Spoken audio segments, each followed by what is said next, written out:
Hello, hello, hello, brothers and sisters. How's it going? Hope you're having a splendid day or evening, depending on where you're at.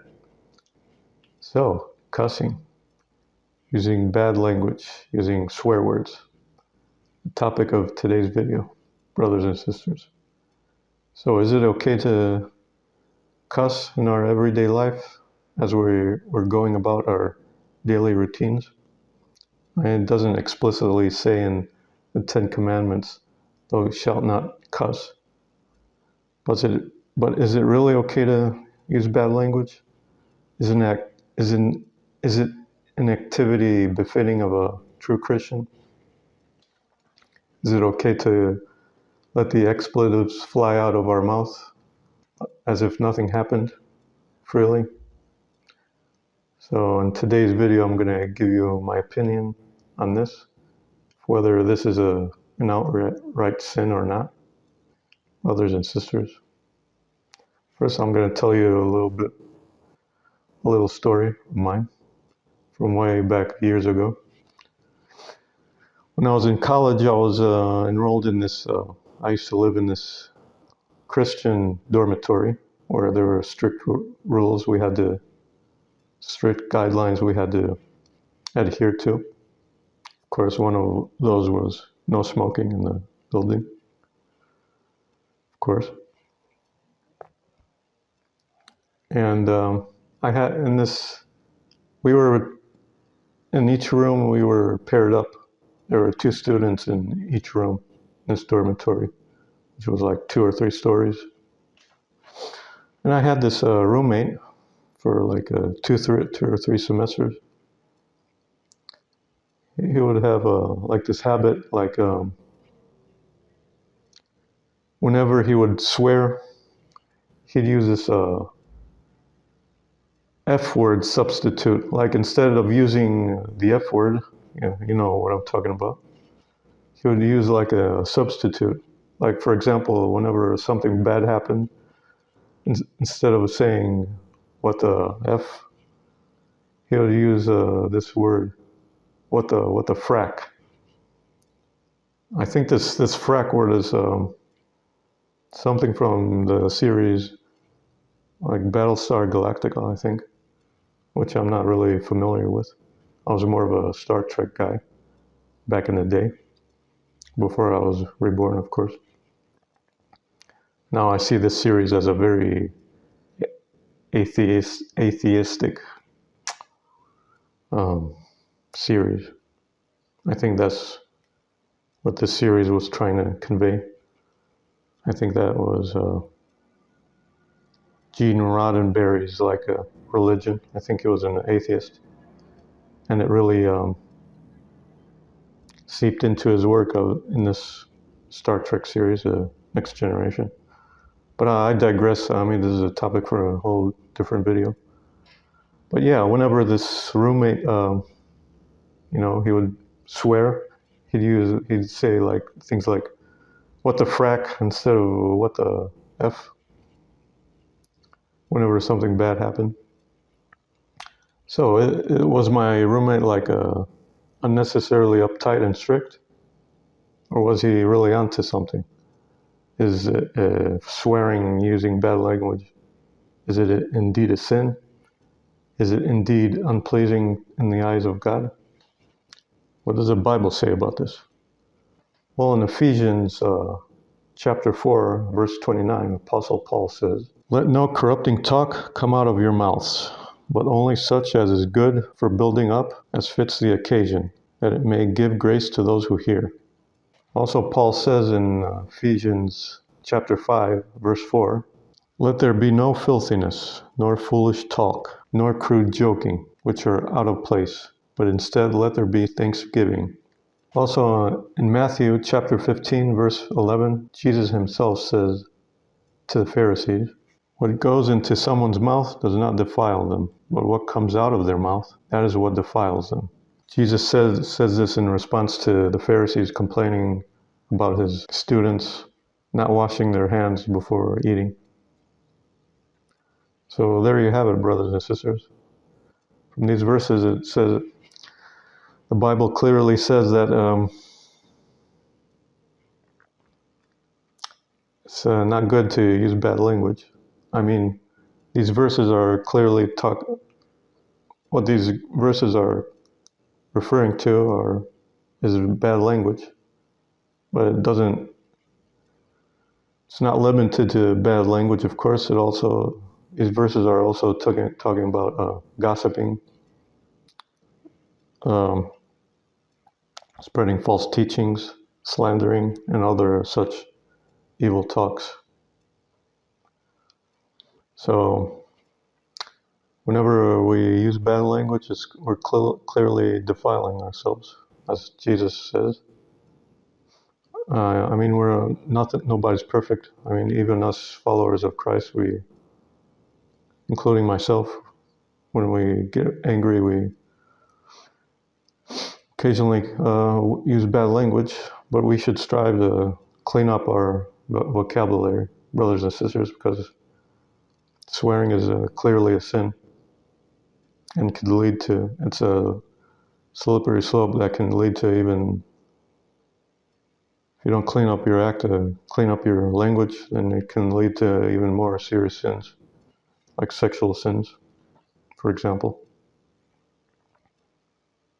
So now that we've established that swearing is bad, that it's a sin, you might ask yourself the question: what is a cuss word and what's not? What constitutes a bad word? Which is a good question.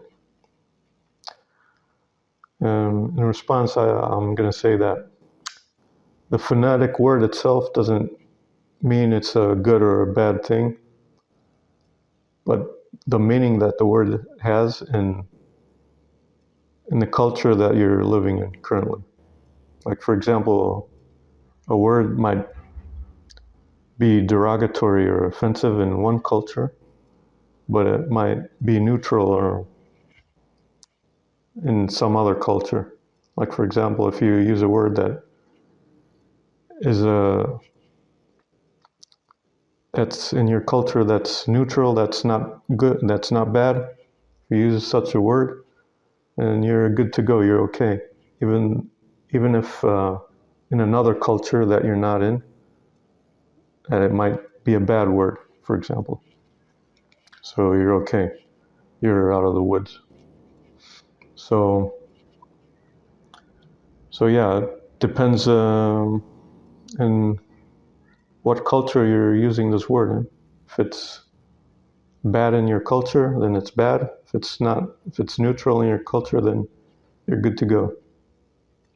And also, besides that, there's a spectrum of offensiveness for each word in each language. Like for most English-speaking countries, the F word, the D word, the S word, these are the most offensive.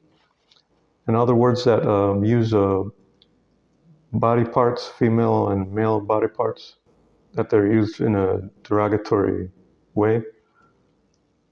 These body part words and the F and the S word and the D word, these are the most offensive in most English-speaking countries.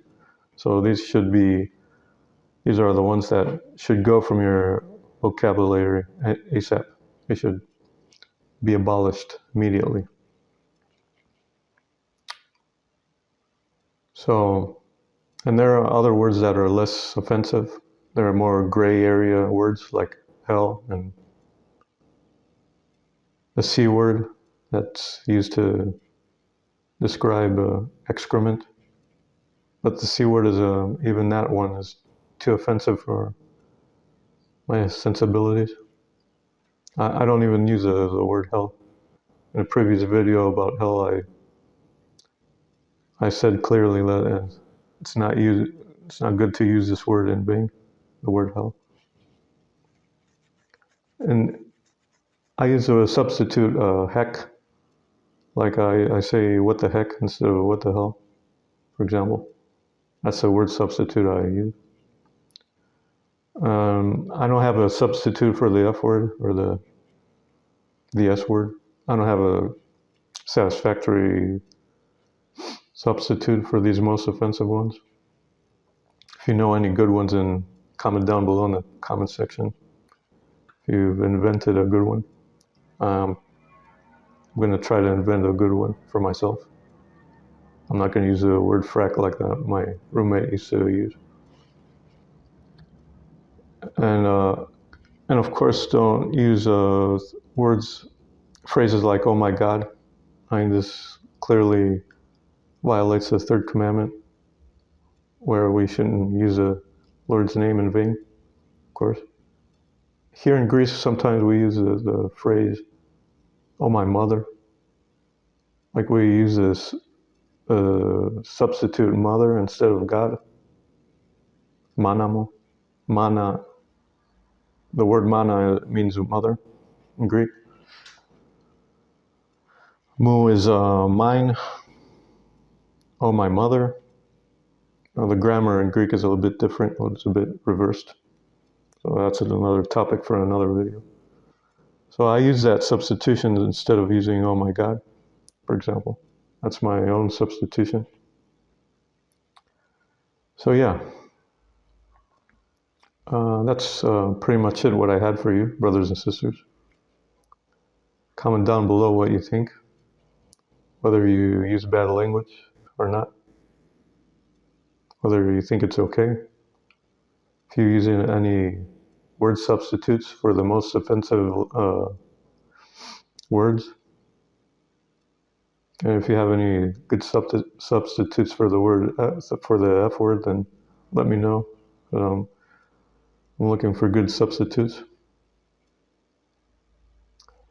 Yeah, that's pretty much it. If this video resonated with you, then put the smack down on those buttons: the like button, the subscribe button, hit the notification bell, share the video with a friend on your social media, on Facebook or Instagram, if you're on those platforms. If you want me to lift up a prayer for you, then say so in the comment section. If you have a particular problem, more than happy to help you out. Also, lift up a prayer for me too. We could all help each other out in these dire times, brothers and sisters. So yeah, that's pretty much it. And I'll see you brothers and sisters in the next video. Bye-bye.